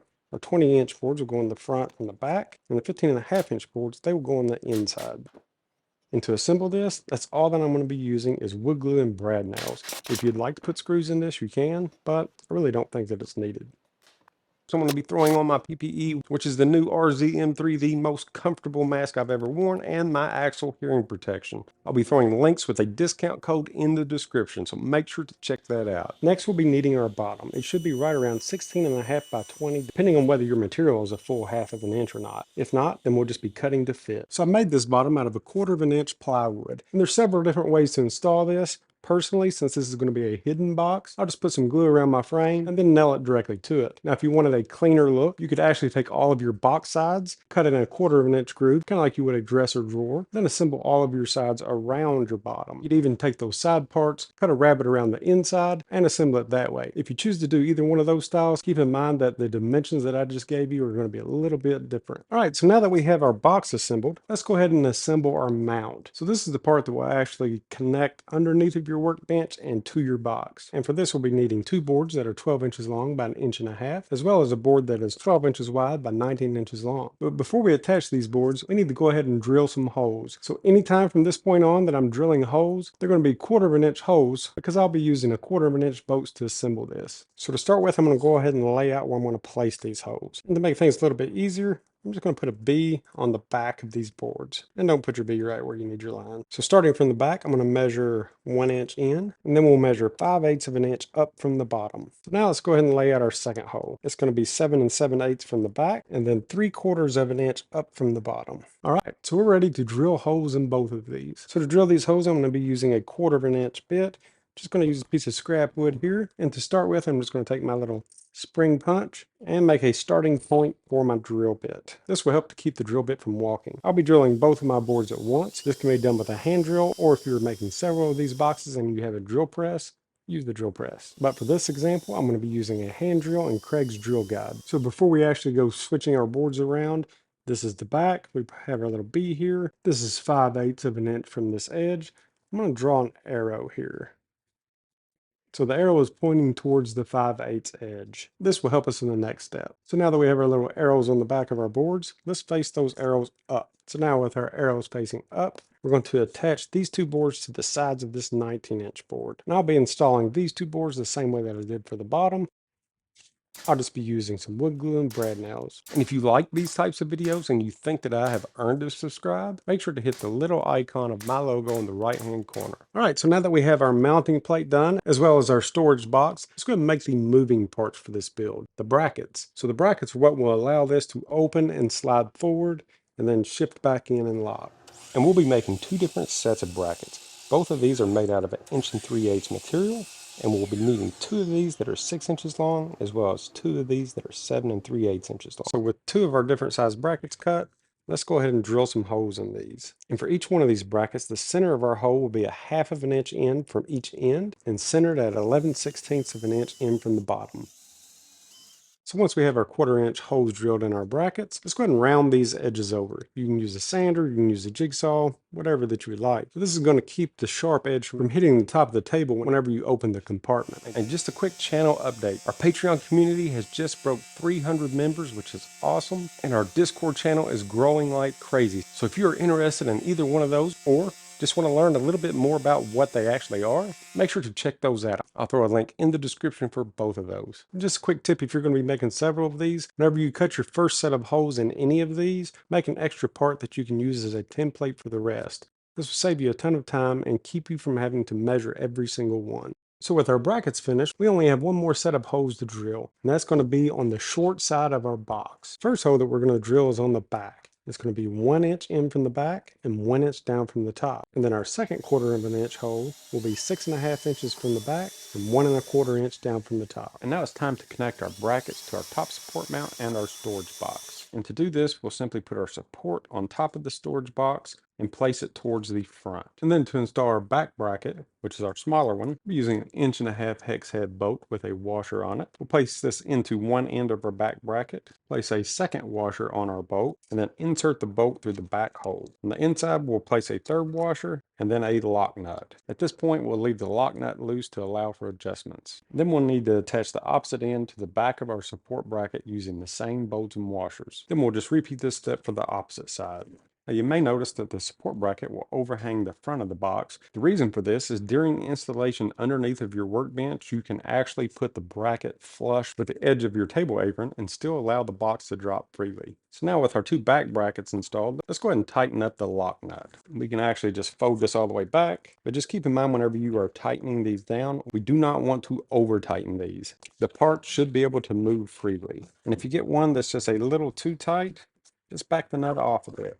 So the next step is actually going to be to mount this underneath of your workbench. And that's going to be before we put the side brackets on. The reason for this is so that the storage compartment can hang down and we'll actually have room to get underneath of this to put our screws in. Once this is installed, we'll just install our last two brackets just like we did the back two. But just keep in mind from the underneath, the front of your mount should be all the way against the inside of your apron. Let's go ahead and get this installed. Depending on how thick your apron is, you actually may have to move this whole thing back just a bit, like I do. I didn't take into account that I actually use reclaimed wood, and it's a full 2 inches thick. Your standard 2x4 aprons are only going to be 1.5 inches. So because I'm hitting on the edge here, I'll just unscrew these mounts and just move it back 1/2 inch. So the last step to all of this is securing your box up. You can get as fancy as like RFID locks or the click snap lock, but since this is for my workshop and my workshop has its own locks, what I decided to use was just a 1/2 inch piece of dowel. So all I did was drill out a piece of scrap wood that I had and put it in the back. That way I would actually have some type of a little knob. And that's all there is to it. And you can put as many of these around your workbench as your workbench will fit. Not only is this a simple and cheap way to help organize your workspace, and it also creates extra storage by using those spaces that are pretty much useless. And if you like this idea, just wait until you see what I have coming up next. So one of my favorite things to do on this channel is to take common workspace or storage issues and try to come up with a unique solution. And this method of problem solving has brought us several super handy non-traditional builds. The transforming table allowed us to free up workspace by being able to fold our workbench into a shelf. And then version 2 was redesigned to fit small spaces for both indoor and outdoor use. And the ultimate garage storage system saved us tons of room by using vertical storage. We were able to completely organize our garages and only use up 29 square feet of space. And the hybrid workbench changed the game by allowing us to transform our workspace at will to fit the needs of any project that comes up. And in today's video, we're going to be doing it again with the pitch perfect angled lumber vertical storage rack Onator 2000. No, really, I don't know what to call it, so if you have any ideas, drop them down into the comments. But this is a no space wasted vertical lumber storage system that will fit in just about any garage. So the original problem that I was trying to solve with this is that a lot of people do not have 8-foot ceilings in their garage. 7.5 feet is pretty standard, but whenever it comes to lumber and plywood, 8 feet is standard. So that means that typically anytime that you would get lumber or plywood, it was almost impossible to organize and you would have to lean it up against the wall, oftentimes leading to warping. So this rack is not only designed to fit in a 7.5 foot garage, but because of its angled structure, it will allow you to organize and store 8-foot lumber or plywood vertically. This not only saves you a ton of room, but it also protects your material. So as you can see, we have several different storage compartments, eliminating any waste. And then we have 2-foot, 4-foot, and 8-foot bays made for storing plywood or wider planks. And then on the front we have our dimensional lumber storage that can be organized in any way that you would like. And I haven't even told you the coolest part about this storage rack. You can fit over 1,200 board feet of lumber in 17 square feet. Let me show you how. So I guess what gave me the motivation to come up with this new storage rack was my old storage rack. I was doing some cleaning up here around the shop. Yeah, you really can't tell. But I just started looking at the old rack that I kind of threw together a few years back and realized just how much space that I was wasting. Plus, if my ceilings were only 7.5 foot tall, this system wouldn't work at all. I guess I'm a poet and didn't know it. And yeah, whenever you first look at it, it may look like that it's pretty organized. But if you pay attention to things like this, wasted space, everything has to be leaning. Wasted space up here. There's just a ton of wasted space here. Not only that, some of the other issues that I found out since I built this is things like this. If you put a thinner piece of material in here not supported by anything, it's going to eventually bow. Plus there's just some other things that just do not work, like the different sizes going into the same areas. But I do have to say that having a storage rack has been super handy over the years because I started off with everything like this. My ceilings at the time weren't tall enough for me to be able to store my sheet goods vertically, so they all just ended up leaning against the wall or wherever kind of place that I could find to put them. So whenever I finally had the room to start storing things vertically, that's what I did with all of my dimensional lumber. I actually used the stacking rack system as my dividers, but there's still a problem with this. Everything has to be at an angle to keep it from falling out and covering you up with material. So that leaves a ton of wasted space behind all of this. Plus the rack system that I was talking about that I used to divide up all of this, by the time that I had it angled out so that it wouldn't tip over, they're pretty much useless and just get buried. And then we have horizontal storage. So anytime that you have any type of horizontal storage like this, it is going to eat up precious wall space quickly. So I have over 8 foot of wall space here that's just taken up by pieces of material that,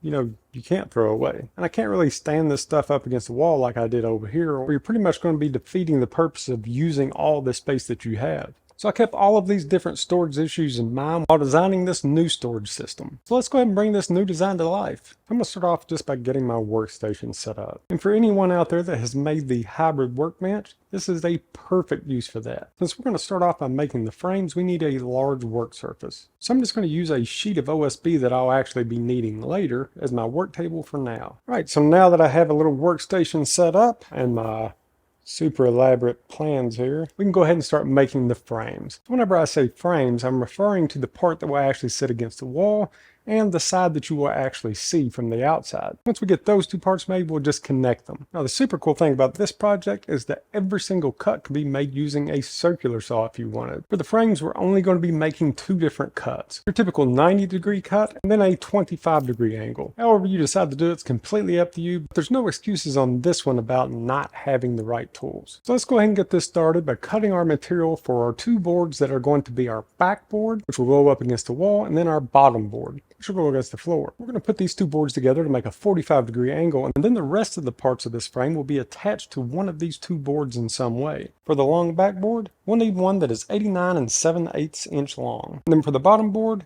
that'll be 67.5 inches long. And as always, I'm going to teach you step by step on how to build this lumber storage rack. But if you're a plans in the hand type of person, head over to my website. I'll make sure to throw a link in the description. And to attach these, I'm going to put a couple of 2.5 inch screws through the backboard into the baseboard. Now just keep in mind that any of the screws that are going into these boards need to be flush with the surface. Now that we have our bottom and our backboards cut, we can start filling all of this in. And for that, I'm going to start off by cutting my 4 horizontal boards, and then we'll move on to our angled boards. So from this point on, all of our boards will at least have one edge that has a 25-degree angle. Each one of these horizontal boards will be attached to our backboard, so we'll only be needing the 25-degree angle on the right-hand side.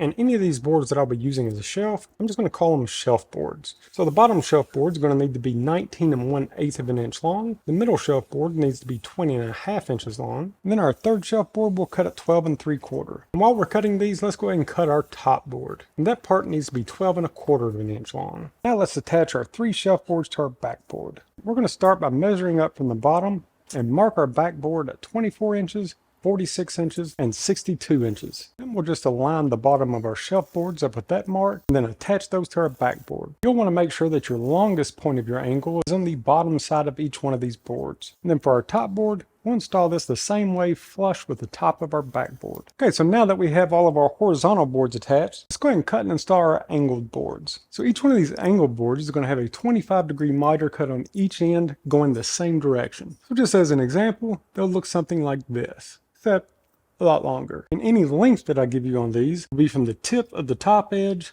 to the tip of the bottom edge. And I'm going to call each one of these angled boards support boards. Our first board needs to be cut 25 1/2 inches from tip to tip, and our second support board will cut it at 50 1/4. Then for these last 2 support boards, you'll need to use 9 or 10 foot material. Our fourth support board will be 97 1/4 of an inch long, and then our outside board will be 98 3/4 of an inch long. So now that we have all of our angled boards cut, that's pretty much all that there is of this frame except for putting it together. To make sure that everything's exactly where I want it, I'm going to mark my bottom board where the tips of each one of these support boards needs to fall. So with my tape measure hooked to my backboard, I'm going to make a mark at 21 1/8, 33 1/8, 45 1/8, and then 57 1/8. This is where the tips of each one of these boards need to be whenever I put my screws in. Now we'll just make our way up, attaching our shelf boards to our support boards. Since each one of these support boards has a 25-degree angle on each side, all of the parts should be self-aligning, so no more measurements. For each shelf, you'll install 2 screws going down into your support board, and then 2 screws into the connecting support into your shelf board. Then we'll connect our top board to our third support, and then our outer board to our top board. Okay, so we have one frame completely done. That's all that you'll need to do is make another one identical, and then we'll tie the rest of this frame together. There's going to be one more separate piece of this that I want to build, and that's going to be a removable floor. And essentially, that's all that this is going to be. It's just something to get your material up off the concrete and keep it from absorbing moisture. So you may be asking, well, why don't you just connect everything with 2x4s? Well, I actually did that in my old storage system. That turned out to be one of the things that I disliked the most. Say that I'm sliding in some material to store. As the material will get further in, the weight of it would actually sink down, then I would end up having to pull on the top to push it the rest of the way in. Or let's say that your material wasn't quite wide enough to reach the other side, or fell in between your 2x4 that you had in the center. What would happen there is your wood would actually be stored at an angle and kind of threw everything off. So to prevent that from happening with this one, I'm just going to go ahead and put a floor in this. That way everything can just slide right through. And to build this floor, I'm just going to use some of this OSB that I've been working on. And then I'll be using these strips that I cut down from a 2x4. Each one of these are 1 inch and 1/16 thick. So why the extra 1/16 of an inch? Well, 1/2 of an inch OSB is only 15/16. And I want this to match up as best as I can with my 2x4s. So 1 1/16 it is. The OSB panel that I'm needing to make this floor needs to be 29 inches by 65 1/2 inches wide. And if you notice, I'm cutting this on the tables instead of doing this off of the floor. I cannot stand working off of the ground. So that's all that I've done, is to make sure to support each end with foam. Okay, so now that we have that cut, we can go ahead and cut our 1 1/16 material to length. And for this, I'll be needing 3 boards that are 62 1/2 inches long, and 2 boards that are 29 inches long. Essentially, I'm lining all 4 ends and putting a board in the center. Since this is going to be the bottom of my floor, I'm just going to put a couple of 1 1/4 inch screws into place and flip this over and add a few more into each board from the opposite side. And then to throw a few screws into your center board, just measure over 14 1/2 inches. Alright, so now with our floor assembled, let's go ahead and put this thing together and finish it up. And just to temporarily hold these parts into place, I'm just going to throw in a couple of scab boards. This is just going to keep these sides stable while I work with it. At this point, I'm making sure that the back of each frame is lined up with the back of my floor. So again, these supports are not supposed to square this up or anything like that. We'll do that whenever we install our center braces. So for these brace boards, since our center is 29 inches wide, all of our bracing is going to be 29 inches wide. So I'm going to start off by installing 4 boards into what I'm calling the corners of this build. So it'll be the front, back, and then our 2 points at the top. And since this board is going to be sandwiched in between our 2 frames, you'll need to cut a couple of pocket holes on each end. So I'll start off by installing the board in the front. Once I get that installed, I can go ahead and remove my temporary brace in the front. And then I'm going to move to the back and install a brace on top of my floor connecting the 2 end frames. Now that I have that installed, I'll go ahead and remove my temporary brace from the back.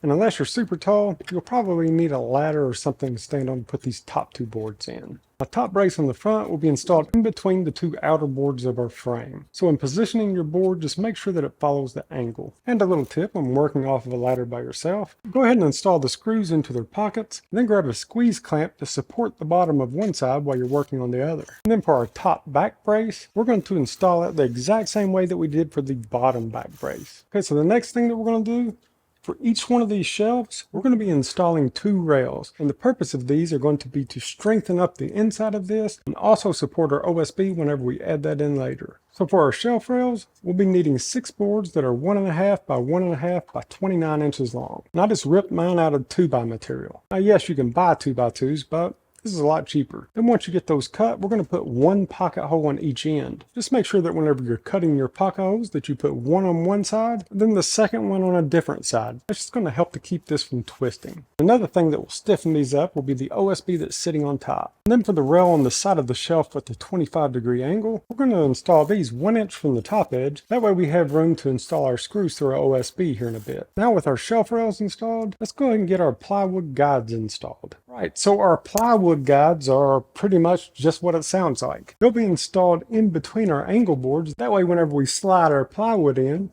it stays nice and straight. And then if you have a sheet that doesn't go all the way to the back, you still have support for that. So our plywood guides are the exact same size as our shelf rails. They're 1.5 by 1.5 by 29 inches long. And again, we have 1 pocket hole on each end. And we're going to need 10 of these. We'll install 2 of these into the back of our bottom compartment, 1 4 inches from the top and 1 4 inches from the bottom. And then for the back of our second compartment, we'll install 1 12 inches from the top and 1 12 inches from the bottom. And then for our third or 8-foot compartment, we'll be installing one of these 2 foot from the top, 2 foot from the bottom. Now that we have our guide boards installed into our compartments, let's go ahead and install some in the front for our lumber storage. So for the front, since this is where a lot of the weight is going to be, I'm going to be installing 4 of these. These are also going to help to support our OSB. The first one I'll be installing at 6 foot from the bottom, the next one at 4 foot from the bottom, and then one at 2 foot from the bottom, and the last one will sit against the bottom, keeping this 25-degree angle. Okay, so we are almost done. The only thing left to do is to add the plywood. I'm starting to get super pumped to load this thing up. For a lumber rack that's only 7.5 foot tall,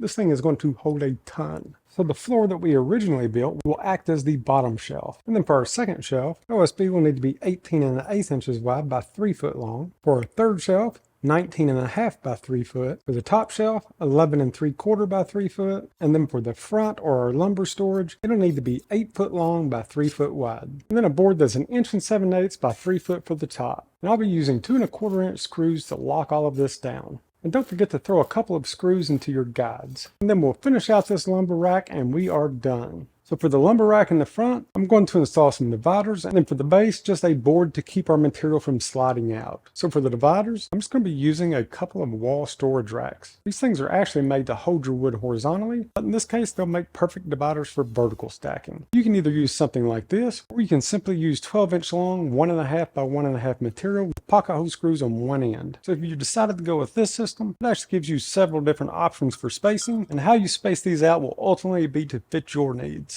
And for the last piece of this puzzle, like I mentioned earlier, we'll be installing a 2x4 by 36-inch board to the bottom of our lumber storage. This will just be to keep our material from sliding out. The very last screw, and I run out of battery.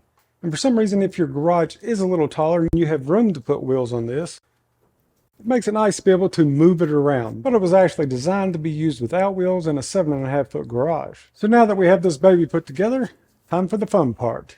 Let's load her up. So I have my cart loaded down and I have a couple of things that I want to hit on. For these angled sections, whenever you put your material in, sometimes it would want to slide a little bit. So I just took an old sanding belt, cut that in half, and then just stapled it down to the bottom. And really, you could even just use sanding sheets. But after installing a strip on each side, the grit on the sandpaper actually catches these edges really well and holds everything into place. And then for those that want to put this on wheels, since this was actually designed to sit flush on the ground, you'll have to add a couple of more support boards just to keep this bottom in place. That's all that you would need would be 3 more 2x4s that are 36 inches long. Attach one at the front, one in the back, and one in the center. And if you really wanted to sturdy this up and you had the room, I would go ahead and put an extra 2x4 on both sides of this. And I put casters on mine just to make it a little easier to move around for this video, but honestly, I'll probably end up taking them off because it's pretty much just going to be staying in one place. But if you do decide to put the casters on, I would actually put 3 on each side. Remember, this thing can hold up to 1,200 board feet of lumber. So just to make sure that the center is supported as well as both ends, I would go ahead and just put an extra one in the center on each side. So this thing has saved me a ton of room. Do you remember what this corner looked like at the beginning? Now this corner is all cleaned up and no more worries about my plywood warping.